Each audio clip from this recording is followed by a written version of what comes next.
Boa noite, sou Priscila Koller, do PK Cursos e Terapias, e hoje estamos dando continuidade ao livro, ao estudo do livro O Caminho da Autotransformação, de Eva Pierracos, capítulo 13, Autoestima. Hoje nós vamos ver 2 capítulos. O uso do poder da mente consciente.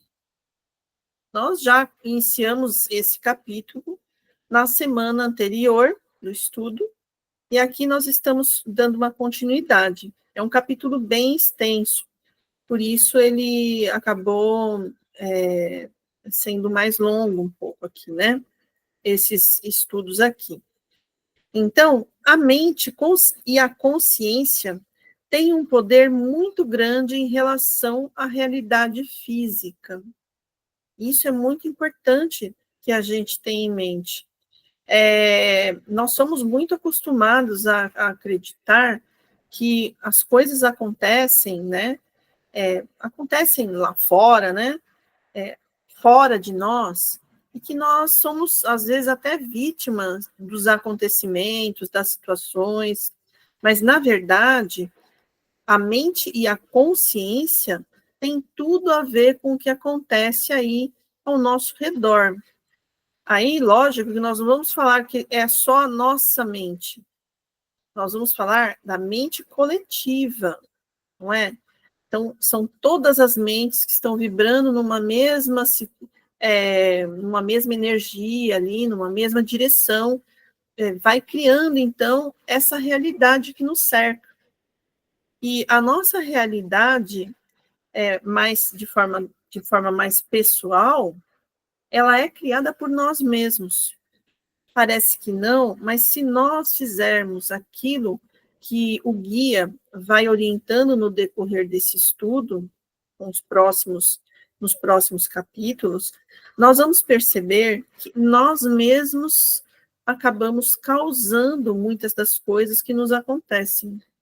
Nós acabamos atraindo e vivenciando aquilo tudo que para nós, muitas vezes, é difícil, que a gente não consegue lidar bem.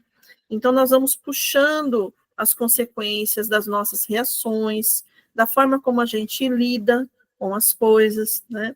E isso vai num crescente acontecendo, então, na nossa vida, tá? Então, por isso ele diz aqui que a mente e a consciência têm um poder muito grande em relação à realidade física. Nós podemos ir, aos poucos, moldando essa nossa realidade física, né? Porque quem cria a realidade física, na verdade, é a mente. Ela não se cria sozinha, né? Mesmo que os átomos possuam uma energia imensa, o potencial humano do pensamento, sentimento e vontade ainda é maior. Então, se nós pegarmos um objeto, existe um movimento nesse objeto, existe uma energia, só que uma energia é uma matéria, que é uma energia muito condensada, né? A matéria é uma forma de energia muito condensada. Então, tem um movimento bem lento ali. Agora, quando a gente fala em pensamento e sentimento, né, do ser humano, essa vontade que existe no ser pensante, isso gera um movimento muito maior, um movimento direcionado. Então, é um poder enorme que nós temos. E muitas vezes a gente não se dá conta disso, não é? Nós temos uma força de vontade, muitas vezes, que vai para o lado mais negativo, mais destrutivo. E quando vai ver na nossa vida, vai acontecendo vários eventos que puxam para esse mesmo lado para onde a gente foca. Então, é preciso que a gente comece a perceber isso, a refletir sobre isso, a olhar para nós mesmos. Por isso que o guia ele vai trazer o capítulo que vai falar sobre meditação, né? Mas logo, logo a gente vai ver o que ele diz sobre isso. Por enquanto, vamos continuar aqui. Muitas pessoas subestimam suas capacidades, levando a uma estagnação e desesperança. A mudança sempre é possível, pois a essência da vida é movimento e transformação. Então, se eu acredito que não tem jeito, o que eu estou, que mensagem eu estou dando para esse universo, né? Que não tem jeito. Eu estou determinando que não tem jeito. Se eu estou estagnado, eu vou continuar estagnado, porque não tem jeito. Eu já determinei isso. Enquanto eu acredito nisso, isso se torna a minha realidade. Porque eu crio a minha realidade. É bem diferente de quando eu foco em algo, eu me saio da situação de estagnação para focar em algo que é uma outra saída, é uma outra possibilidade, não é? Mas nós precisamos realmente aprender a fazer isso, educar, inclusive, o nosso cérebro, a nossa mente nessa direção, não é? Nós temos crenças limitantes que acabam nos mantendo em situações de estagnação e achamos que não podemos sair dali. E aí nós ficamos naquela ilusão, né? Por isso, nós precisamos sempre acreditar que a mudança ela é possível. Não existe como não mudar. Por quê? Porque o universo está sempre em movimento, está em constante mudança. Por isso que nós estamos sempre envolvidos em ciclos. Existem os ciclos da natureza. Se a gente for observar os ciclos da natureza, são várias transformações que ocorrem, não é? A nossa natureza física aqui do nosso corpo, por exemplo, nós vamos observar diversas modificações. E tudo funciona dessa forma. O universo funciona dessa forma. Então, não tem como eu ficar estagnado, porque queira ou não, a minha vida vai ter alguma transformação. Agora, que transformação que eu quero para a minha vida? Se vai haver uma transformação de qualquer maneira. Agora, qual é a transformação que eu escolho para a minha vida, né? O uso do poder da mente consciente. Então, aqui ele fala da mente consciente, que é justamente essa mente que não está mais tão presa nas crenças limitantes, né? O próprio nome já diz, crenças limitantes. Algo que nos limita, que nos segura, que não nos deixa ir com o fluxo da natureza, que é pura transformação, né? Quando a gente tem consciência daquilo que nos prende, que nos deixa preso em algum lugar, nós estamos com uma mente mais consciente, nós vamos poder usar esta mente, né, de forma consciente. E agora nós estamos olhando, né, nós estamos percebendo. Então, para superar a autorrejeição e a crença na imutabilidade, é crucial reconhecer as possibilidades internas e adotar novas atitudes e pensamentos. Então, aqui ele está falando da autoestima, né? Esse capítulo fala da autoestima. Então, aqui nós vemos a autorrejeição, né? E a crença de que as coisas não vão ser modificadas, nós não conseguimos, né? Esse tipo de crença, de afirmação que muitas vezes a gente pode fazer, isso tudo pode ser modificado se nós mudamos um pouco essa chave da nossa consciência, né?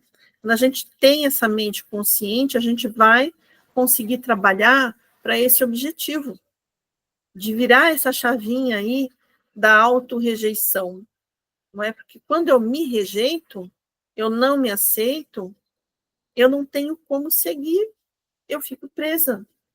Eu preciso me aceitar, eu preciso ver as minhas dificuldades internas, eu preciso me conhecer, ou pelo menos me conhecer um pouco, né? Porque eu acredito que nós não vamos nos conhecer totalmente, vai ser muito difícil isso, mas aquilo que já pode ser revelado para nós, que já está transbordando em nós, nós temos condições de perceber, não é? E é nesse ponto que a gente pode se situar ali, se embasar, né? Se apoiar.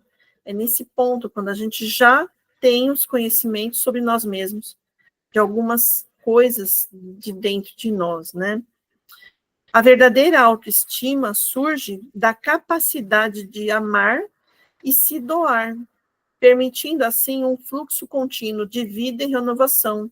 Então, aqui no livro, ele fala muito do amar, do se doar, né? Como se você realmente estivesse transbordando. Você só pode doar aquilo que você tem que transborda, não é? Porque se você não tem nem para você, como você vai se doar?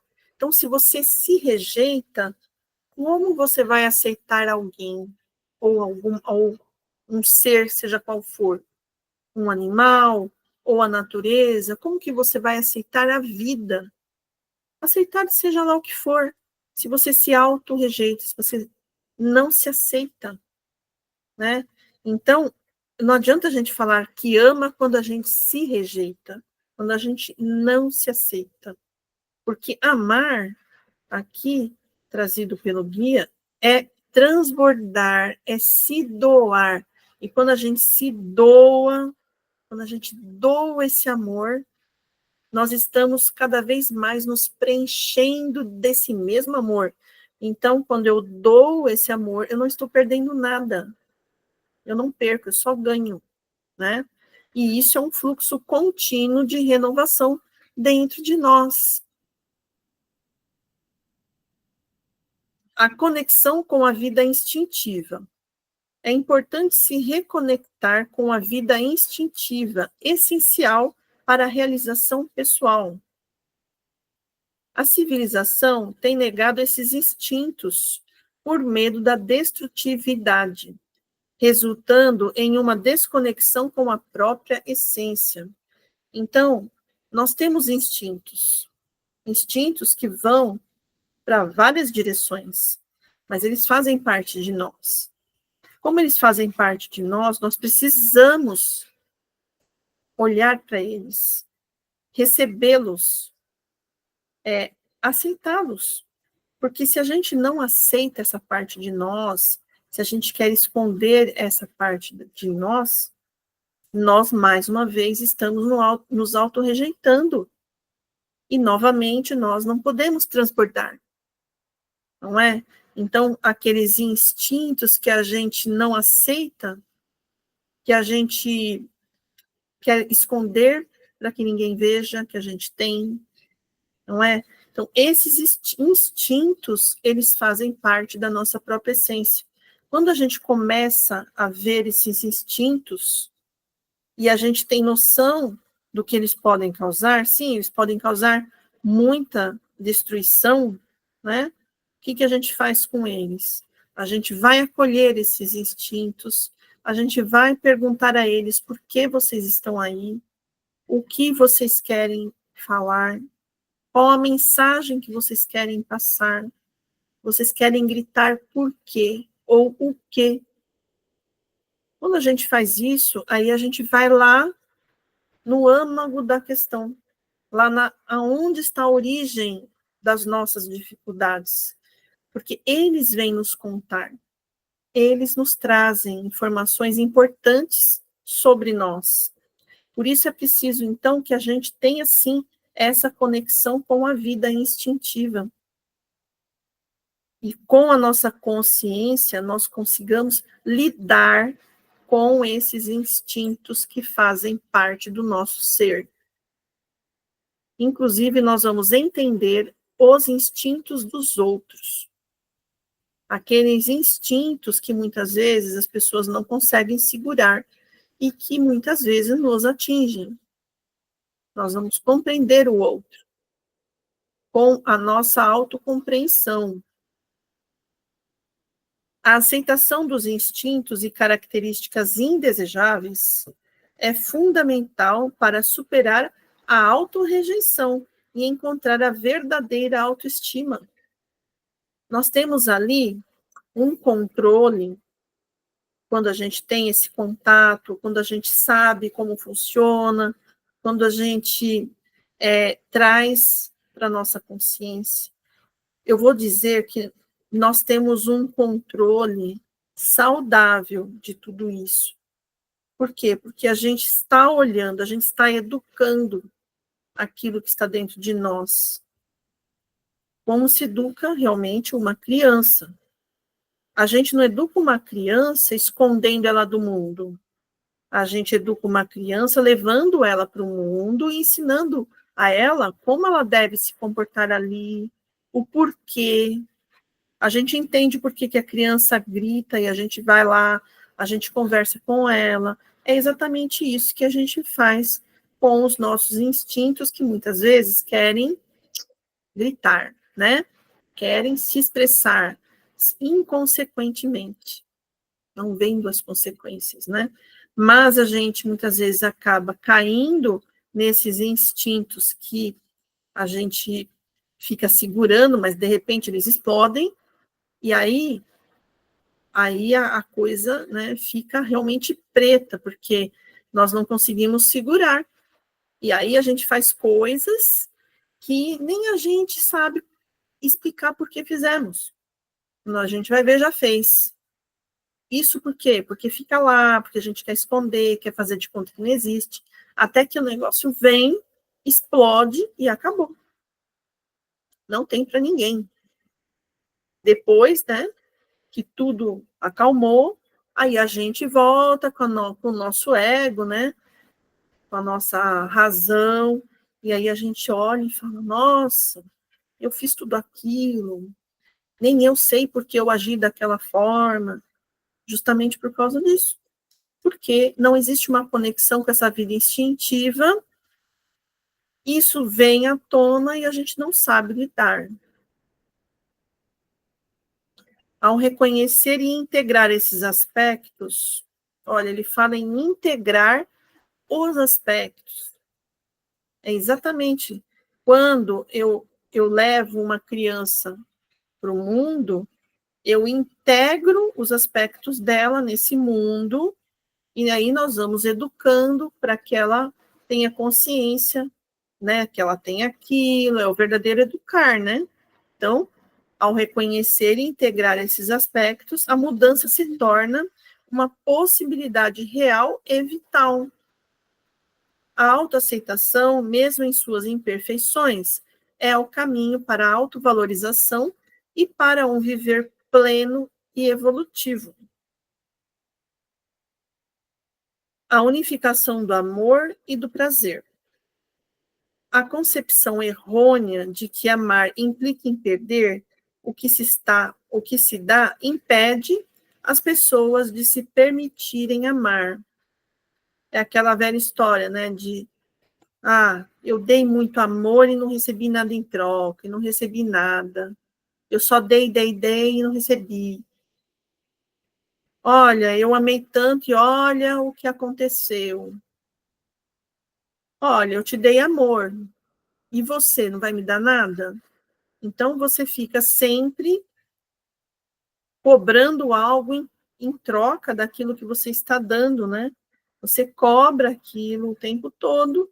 Por quê? Porque você não está transbordando, você não está realmente doando esse amor. Você está esperando algo. E se você não faz isso, acaba se tendo a impressão de que se perde alguma coisa, né? Essa ideia gera medo do prazer e da felicidade, levando à negação da autoestima. O amor e prazer são interligados. Reconhecer que a inabilidade de amar é um bloqueio temporário e não uma característica inata pode permitir mudanças e a aprendizagem do amor. Então, onde existe amor verdadeiro, vai existir o prazer, eles estão juntos. Né? Amor não vai causar dor, não deve causar dor, ele deve causar um prazer, uma satisfação interna, né? E quando a gente, então, acredita que não pode mais amar, que não consegue mais amar, esse é um bloqueio, é algo que estamos bloqueando. Por quê? Porque quando nós experienciamos aquilo que nós achávamos que era o amor, provavelmente nós tivemos dor, né? Tivemos expectativas que não foram satisfeitas. Então, sentimos que perdemos, mas, na verdade, nunca se perde quando se ama. Porque quando a gente ama, na verdade, o ato de amar, realmente, ele só nos traz prazer interno. Não se trata do outro, se trata de nós, de como é bom sentirmos, termos, né, esse sentimento. Aceitar essa verdade é essencial para abrir-se à verdadeira felicidade e ao amor. Então, é abrir-se para a verdadeira felicidade, né? E para o amor. Quando eu me fecho e eu tenho medo, é porque eu esperava receber algo que realmente não são todos que vão poder me dar, não é? Na verdade, se trata de mim. Eu que estou amando, né? Eu que sinto amor. O problema não é o amar. O problema é esperar que o outro nos dê algo em troca, né? Bom, então agora a gente vai para o capítulo 14, que vai falar da meditação das três vozes.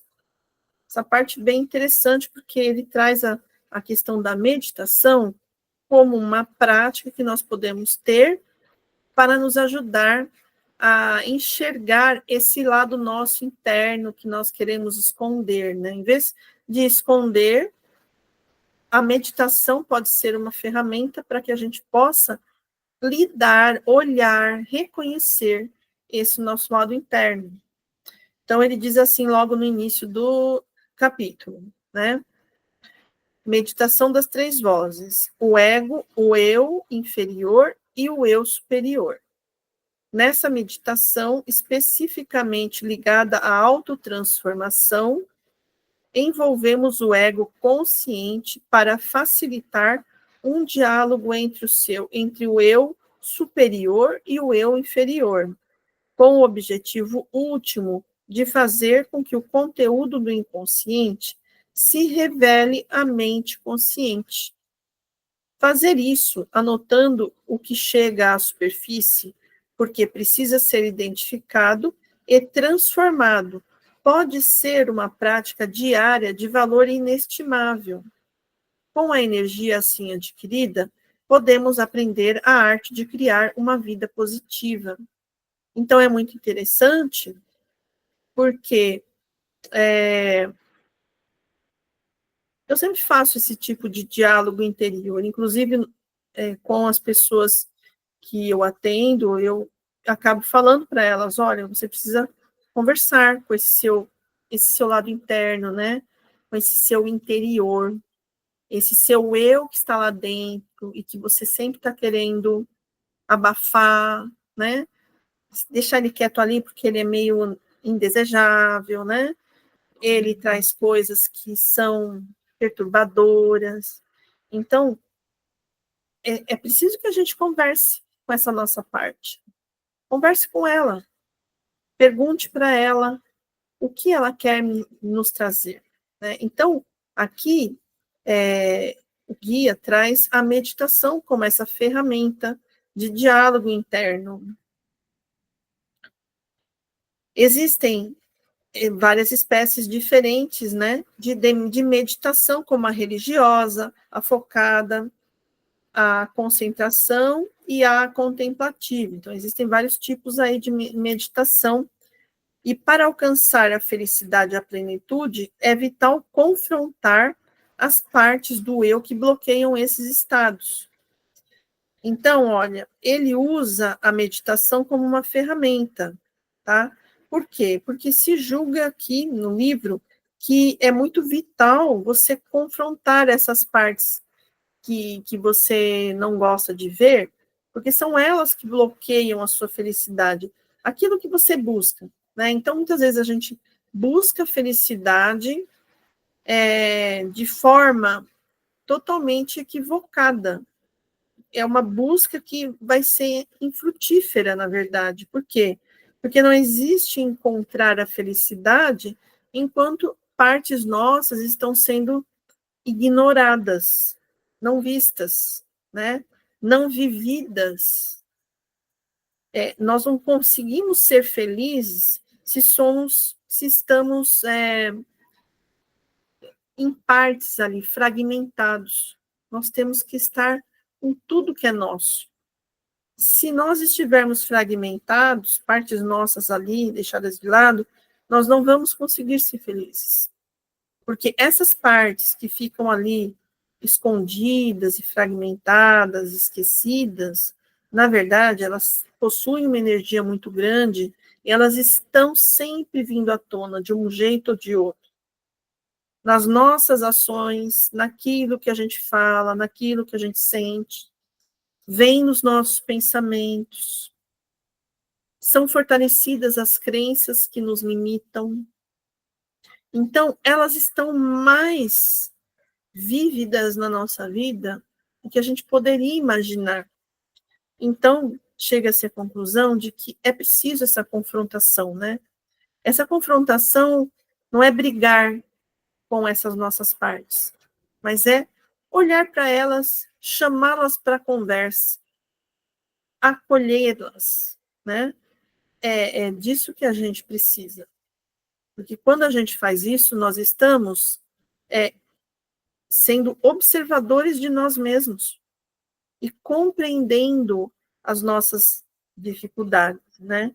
E conforme a gente faz isso, elas param de explodir aí no nosso dia a dia, porque a gente já está olhando para elas, conversando com elas, a gente está em contato, né? Então, elas não precisam mais explodir. Elas só precisam ser vistas, acolhidas, compreendidas, não é? Então, assim, a gente não vai ter a nossa busca sendo frustrada, porque a gente está lá, né? Fazendo o nosso trabalho. Para uma meditação eficaz, é necessário ativar 3 camadas da personalidade, que é o ego consciente, é esse da nossa razão, esse que a gente tem aqui, e que a gente decide coisas, e a gente pensa um monte de coisas, enfim, esse é o nosso ego consciente. O ego infantil e inconsciente, que é tudo aquilo que tem dentro da gente, muito ligada a aspectos infantis nossos, vem lá da nossa infância, que a gente não lidou bem ainda, e que ficou lá, né, guardadinho, e o eu universal supraconsciente, esse é o eu superior, né, é o nosso self, é aquele que ele está além desse ego que a gente usa aqui para decidir as nossas coisas, esse ego que eu estou usando aqui para fazer esse vídeo, por exemplo, tá? É um ego que ele só vai ser atingido se nós permitirmos que ele nos fale, se nós nos conectarmos com ele, da mesma forma como esse aí, infantilizado, né? Ele só vai vir se a gente permitir que ele venha, se a gente se abrir para ele, não é? E a meditação é um grande instrumento que pode nos possibilitar isso, porque essa meditação que ele fala aqui, inclusive, ele é trabalhado pelos budistas, né? A meditação do budismo, que é ligada a essa filosofia do budismo, ela também traz, de uma forma um pouco diferente, né, com uma indumentária diferente, tá? Mas é bem interessante porque a essência é justamente essa que o livro traz, que o guia traz.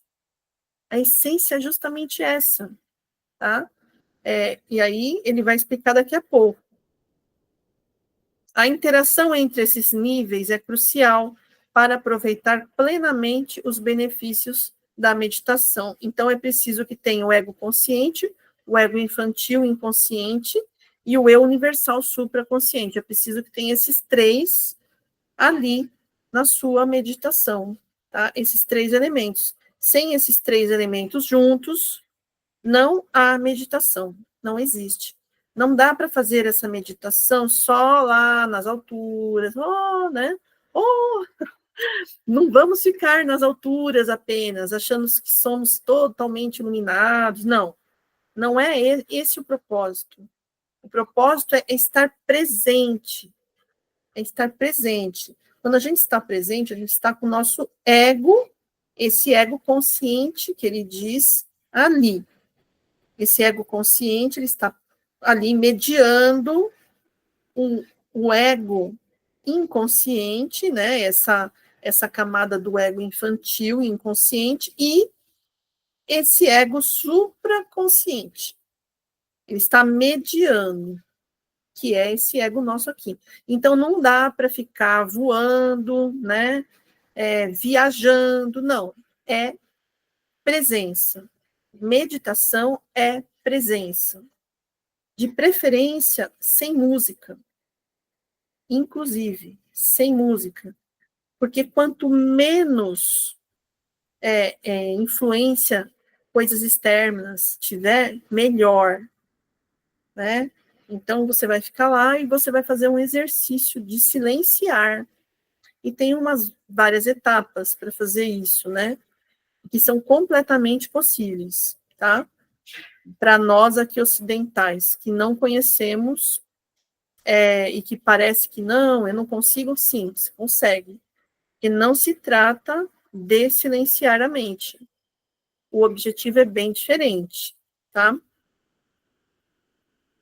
O ego como mediador. É importante que o ego consciente permita que o eu egoísta, inconsciente, é aquele que quer tudo para ele, que tem ciúmes, tem raiva, fica magoado. Isso tem tudo a ver com esse ego mais egoísta, inconsciente, infantilizado, tá?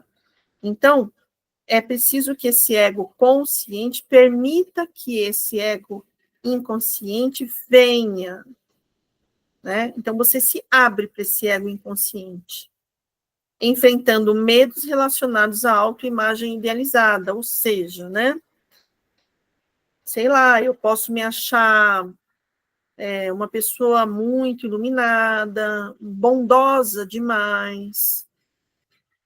E quando eu abrir as portas para esse meu ego infantilizado, vai vir, né, uma pessoa rude, que também detesta coisas, odeia, tem uma grosseria. Eu posso receber esse tipo de ego infantilizado, não é? Então, quando eu olho para isso, né, eu tenho que acolher e não ter esse medo de que isso venha para manchar ali aquela autoimagem que eu fazia de mim mesma, que é a autoimagem idealizada. Nós já falamos bastante sobre essa autoimagem idealizada, né? É aquela que a gente acha conveniente, que a gente acha a melhor, né? Que o mundo vai admirar. Então, quando a gente faz essa meditação, a gente já abre as portas para tudo isso que a gente tem fechado os olhos. Essa autoaceitação é crucial para evitar comportamentos destrutivos, que é aquilo que eu falei agora há pouco, né? Conforme eu vou me autoaceitando, olhando, confrontando, educando, não é? Conforme eu vou fazendo isso, os comportamentos destrutivos vão perdendo a força. Eles não precisam explodir no meu dia a dia. Por quê? Porque eu já recebo eles, eu já deixo essa energia vir, né? A energia está vindo e eu estou acolhendo, estou deixando ela se manifestar num ambiente seguro para ela, né? Para esse ego que vai trazendo essas questões mais difíceis. Sempre num ambiente seguro, em situações que eu controlo, não é? Mas não que eu vou nos lugares e fico me segurando. Não, não é nada disso. Não se trata disso. Não vai mais ser necessário fazer isso, por quê? Porque a gente, em momentos específicos, a gente já está se trabalhando. Essa autoostentação, tá, já falei, né? O ego deve se comprometer a expor suas partes negativas, olhem, pedindo ajuda ao eu universal, que seria o eu superior, né? Ou essa supraconsciência. para compreender e lidar com essas expressões. Então, olha só, quando eu me faço ali uma meditação, fecho os meus olhos, contemplo essas questões, esse ego infantilizado que vem, ao mesmo tempo, eu solicito essa ajuda desse eu superior, que tem uma sabedoria. Então, nós temos esse eu superior com sabedoria. Nós temos ele. Ele precisa também vir. E é o momento em que eu compreendo esse meu lado mais inconsciente, infantilizado. É esse momento que eu compreendo, que eu acolho, que eu reflito, que eu tenho insights, que eu recebo orientações. Muitas vezes a gente acha que recebeu orientações de seres, de mentores, mas, na verdade, é o nosso próprio eu superior que está lá nos dando as orientações. Então, esse eu superior é muito importante que a gente entre em conexão com ele. Ele existe. Ele está em nós, do mesmo jeito que esse ego inconsciente. Porque nós já melhoramos em muitos aspectos, em todas as nossas existências. Todos esses aspectos que já foram trabalhados, que já chegaram a um nível muito bom, eles estão com a gente também, do mesmo jeito que esses aspectos que a gente ainda não conseguiu lidar bem. Então, nós não temos só esses aspectos deficientes aí, que não se dão bem aí com a gente, né? Nós temos esses outros que já foram resolvidos, e onde nós já crescemos. Esse eu superior traz toda a nossa sabedoria, todos os nossos aprendizados em diversas experiências de vida, inclusive nessa atual, todos esses conhecimentos que a gente já tem, essas habilidades que a gente tem, tudo isso está a nosso serviço.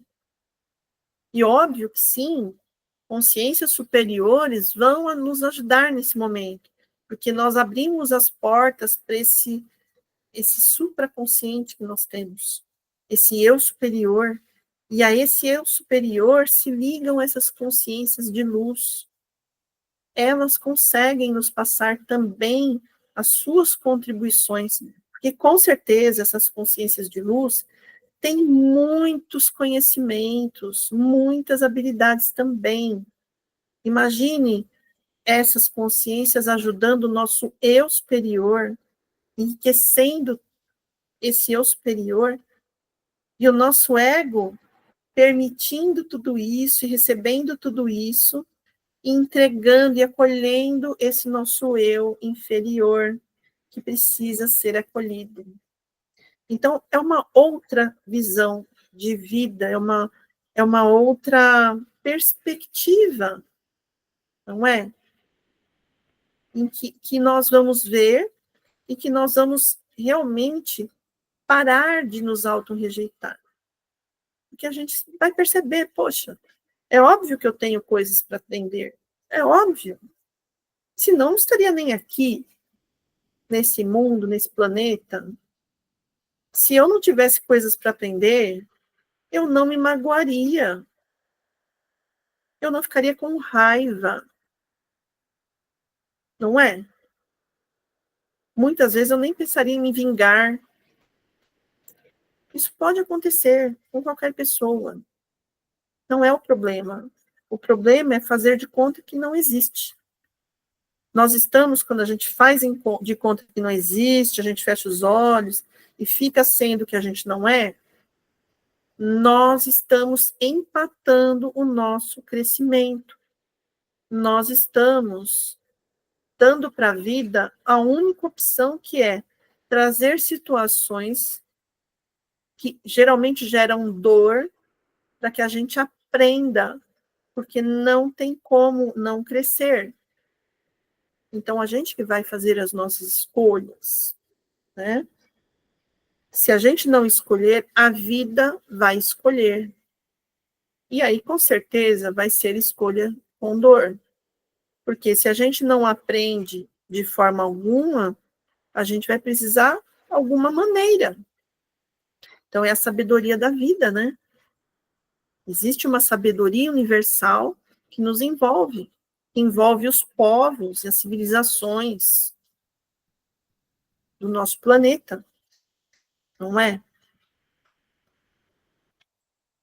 A meditação deve incluir a identificação das concepções errôneas que geram negatividade, permitindo uma exploração profunda.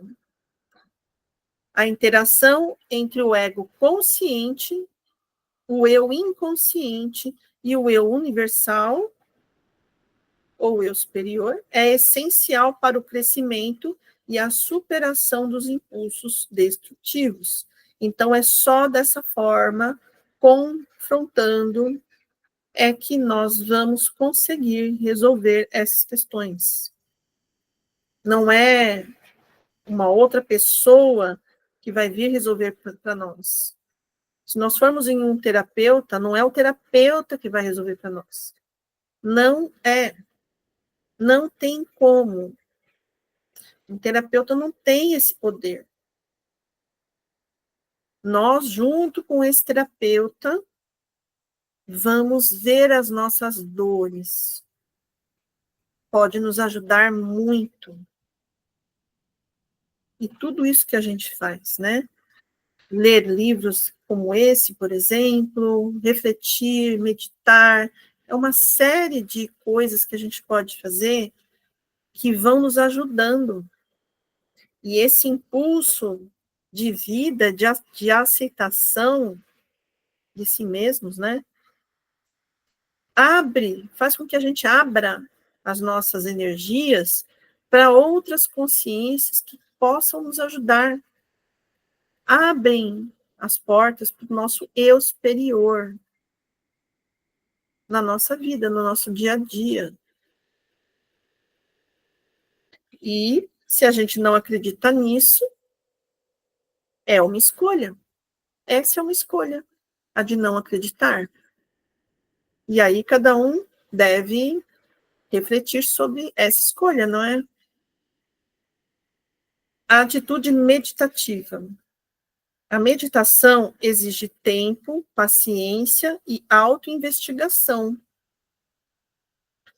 Ao incentivar conflitos pessoais, é essencial interiorizar-se e buscar as causas em seu próprio ego.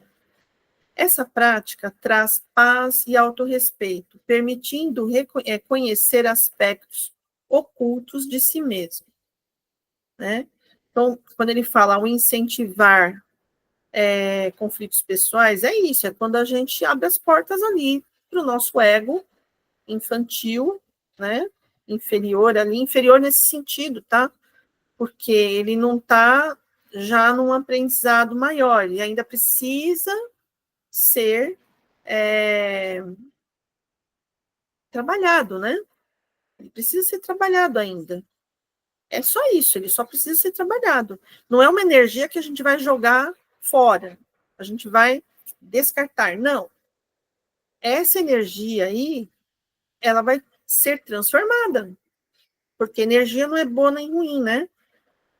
Ela só vai seguir o foco que a gente der para ela. Se a gente muda o foco dessa energia aí que a gente tem em desequilíbrio, a gente usa essa mesma energia para algo com foco legal para nós, produtivo, que constrói e não destrutivo, né? É simplesmente isso. Muitos meditadores falham em integrar suas partes negativas, resultando em desenvolvimento desequilibrado. A verdadeira integração requer esforço consciente para aceitar e transformar o eu inferior, permitindo que o eu superior se manifeste plenamente. Então, a gente vai falhar quando a gente não incluir os egos, né? Esse trio aí. Quando não tiver esse trio, a gente vai falhar, tá? A gente só vai ter sucesso quando a gente fizer isso de forma integrada, né? E de uma forma focada naquilo que a gente precisa. Então, existem diversos tipos de meditação, como foi falado ali no início desse capítulo, né? Meditação, por exemplo, meditação guiada para dormir bem, meditação guiada para se sentir em paz. Enfim, tudo isso não mexe com a nossa parte interna, tá? Essa meditação que fala aqui é aquela bem próxima da meditação da filosofia budista, né? Ela é bem próxima da meditação budista. Por quê? Porque ali a gente vai justamente fazer exatamente isso que foi falado aqui, nesse livro, né? E tem várias explicações ali na meditação budista que é bem interessante. Eles usam animais ali, né? Para mostrar, enfim, qual é o ciclo do nosso funcionamento humano. Eles falam da roda de Sansara, né? Que também é conhecida pela roda da vida, né? Então, a meditação usada visa justamente o foco nas nossas dificuldades, naquelas questões que a gente está ali patinando, então a gente traz para a meditação. Desse jeito que o livro falou aqui, eu achei bem interessante. Então, as mudanças e a meditação do caminho. Como essa meditação do caminho pode trazer mudanças, né? Esse é o foco. O fortalecimento do eu ocorre através da aceitação e compreensão profunda de si mesmo. Então, ó, é preciso abrir a caixinha de Pandora ali, deixar vir ali os leões, né? Deixa vir tudo. As cobras, né? Deixa vir. Isso resulta em um ego mais saudável, com determinação e foco, enquanto sentimentos de autorrejeição e orgulho diminuem. O que é um ego forte? É isso, sabe? É um ego que ele é tão fortalecido, esse ego consciente, que ele consegue, ao ver todas as suas dificuldades, ele consegue parar de se auto-rejeitar. Ele para com isso. Porque não existe mais motivo para isso. Não faz mais sentido isso. Quando a gente entra nessa vibração, quando a gente entra nessa jornada, né, não existe mais sentido de olharmos para nós e nos rejeitarmos. Tudo é motivo de reflexão, tudo. Até mesmo se a gente está aí com um problema de físico mesmo, ai, não estou feliz com a minha aparência, pronto, isso já é um motivo de reflexão, de meditar sobre, de lidar com isso. Não se deixa nada aí solto, sem uma atenção, né? Para tudo a gente vai ter o nosso olhar consciente, amoroso, que inclui, que busca compreender, que busca trabalhar, né? Porque dessa forma a gente consegue também ter essa mesma atitude com o outro. Se a gente não tem essa atitude com a gente mesmo, como a gente acha que vamos ter essa atitude com o outro? Aí a gente precisa questionar, né? Será que eu estou mesmo aceitando o outro? Será que eu não tenho o mesmo preconceito? Será? São coisas que a gente precisa se questionar. O processo leva à integração do eu inferior e superior. Olha, o eu inferior junto com o superior, permitindo aceitar emoções e transformar a criança interior. Por quê? Porque esse ego superior, esse supraconsciente, ele vai como um pai, como um sábio, acolhe esse ego que está com medo, não é? que está ali, sem segurança, sem nada, jogado de lado ali, esquecido e revoltado. Vem esse eu superior e acolhe, tudo mediado pelo ego consciente. Então, nossa consciência fica consciente de tudo isso, de todo esse processo. A aceitação do lado negativo, sem perder o valor próprio, revela o poder espiritual interior. É crucial que o ego consciente busque a ajuda do eu supraconsciente. Então, é sempre o ego buscando esse eu superior, mantendo uma atitude aberta e paciente para reconhecer a assistência que pode surgir de formas inesperadas. Ou seja, como eu faço isso? Lá na meditação, você se abre para esse seu ego superior, para esse seu eu superior, né? Você se abre e aguarda. Vão vir insights, vão vir formas de ver diferente, vão vir acolhimentos que muitas vezes a gente nem esperava. Reeducação do eu destrutivo. É o processo de meditação, ou melhor, o processo de meditação envolve 3 fases, né? Reconhecer o eu egoísta, que é aquele eu inferior ali, compreender as suas causas, reeducar a parte destrutiva do eu. Tá? A reeducação requer consciência dos aspectos negativos e uma atitude de aceitação e observação, evitando repressão. Ou seja, não pode fazer isso, não deve fazer isso. Não é por aí. Tá? Não é repressão que vai ajudar. É compreensão, reeducação, né?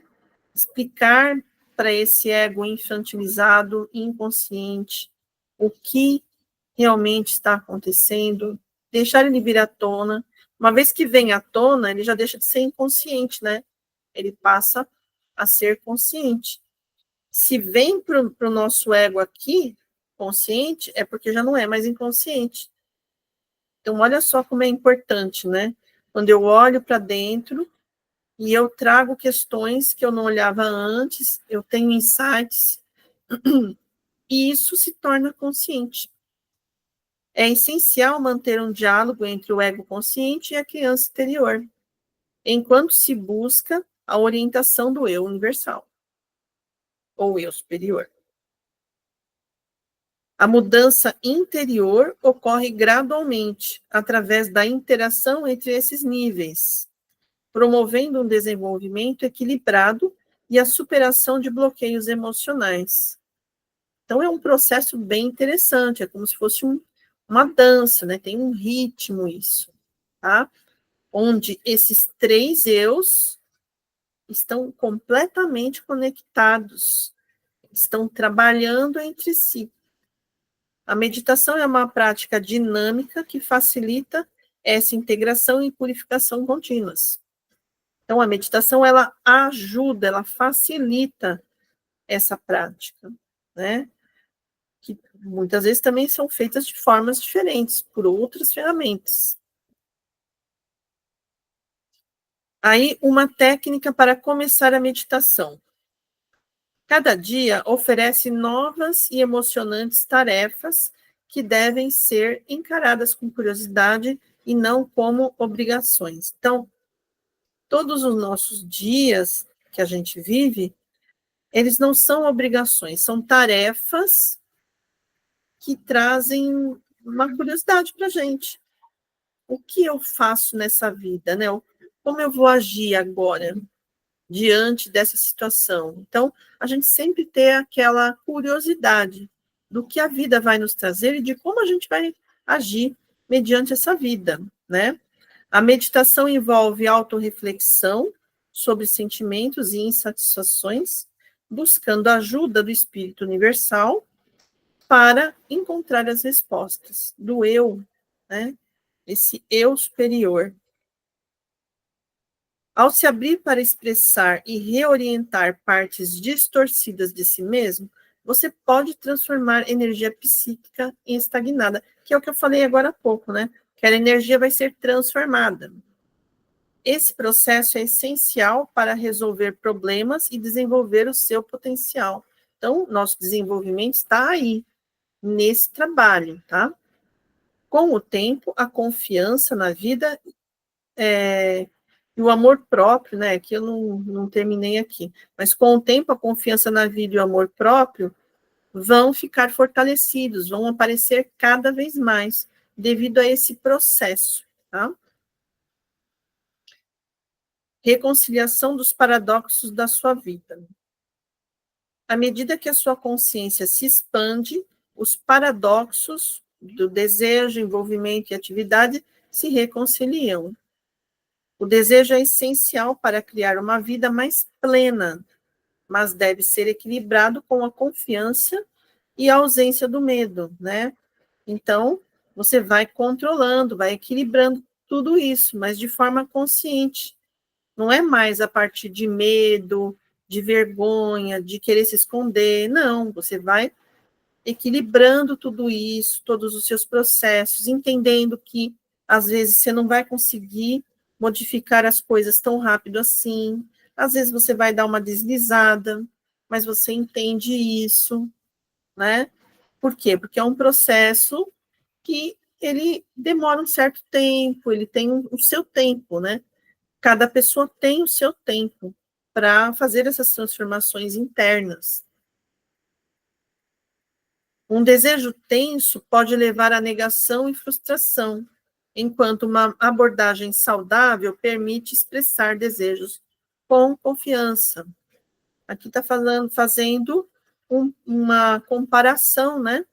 Que aquilo que a gente fica tensionando acaba levando para isso daí, a negação, frustração. Mas se eu acolho, se eu compreendo, e se eu adequo, né, vou lapidando conscientemente, isso se transforma em uma autoconfiança, né, uma segurança interna, um poder interno, né? Da mesma forma, tanto o envolvimento quanto o desapego são necessários para uma psique saudável, né? O desapego é muito importante, mas eu preciso também me envolver. Eu não posso não me envolver para não correr o risco de me apegar. Não. Eu preciso me envolver e, quando for necessário, me desapegar. É isso. É envolvimento e desapego. O não envolvimento implica em não ter experiências, em não viver o amor, por exemplo. Agora, se eu me apego, aí eu já caio numa outra armadilha. E aí eu já preciso fazer meu aprofundamento interno, entender por que eu ando me apegando, né? Então, a meditação deve incluir atividade de passividade, promovendo uma interação harmoniosa entre esses opostos. É esse jogo, né, interno que eu falei aqui, como se fosse uma dança, esse ritmo, né, onde vai existir os opostos, né? Existe o eu superior, o eu inferior, o ego. Então, olha, eu tenho que promover essa conexão, esse relacionamento de uma forma saudável, tá? Isso permite que a criança interior destrutiva se desenvolva e se transforme em energia vital, unificando o ego com o eu universal. Então, olha, nós vamos criando, na verdade, um eu mais integrado, íntegro, completo. Eu trago tudo para cá. Tudo que eu consigo perceber em mim, eu trago para junto do meu ego e para junto do meu ego superior. Os três estão juntos. Então, aí existe o crescimento de verdade. Existe uma vida feliz, onde existe uma satisfação interna, onde existe um propósito, né? Onde existe um norte, não existe aquela coisa desintegrada de si mesmo, onde a gente não conhece nem as nossas grandes habilidades e capacidades, e onde a gente não conhece as nossas partes que precisam ser vistas. Então, aqui chegou ao fim desse capítulo 14. Eu espero que tenha trazido várias reflexões importantes, tá?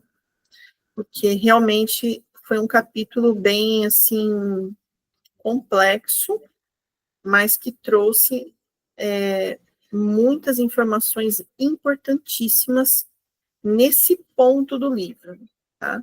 Que o livro ele vem falando muitas coisas, mas parece que ele está preparando a gente durante todo o livro para ir chegando nesse final aqui, e nos próximos capítulos ainda não sei o que virá, mas eu acredito que serão pontos importantíssimos também.